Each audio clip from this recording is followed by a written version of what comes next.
মানে আমি ভাবতাম যে আমি হয়তো এমন একটা মানুষ যে বারবার একই ভুল করি এবং সেখান থেকে কোনো রকম শিক্ষা পাই না, সেই ভুলগুলোকে রিপিট করি। তো সেদিনকে আমি গোপাল ভাঁড় দেখছিলাম, গোপাল ভাঁড় আমি ছোটবেলা থেকেই দেখি।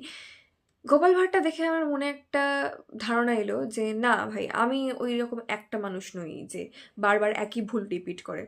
গোপাল ভাঁড়ের একটা ক্যারেক্টার রয়েছে, মেন ক্যারেক্টার, রাজা কৃষ্ণচন্দ্র। ওই লোকটাও আমার মতো সেম ক্যাটাগরিতে পড়ে। মানে লোকটা এত বোকা, ওই যে বলদ মন্ত্রীটা রয়েছে, সব সময় রাজার পোদে বাঁশ দিচ্ছে, সব সময় গোপালের পোদে বাঁশ দিচ্ছে, তার সত্ত্বেও শিক্ষা হয় না বুড়োটার।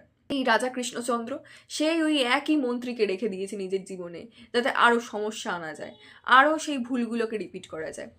তো এটা ভেবে আমার খুব আনন্দ হচ্ছে যে আমি একা নই যে বারবার একই ভুলগুলোকে রিপিট করি। তো আই ফিল বেটার নাও।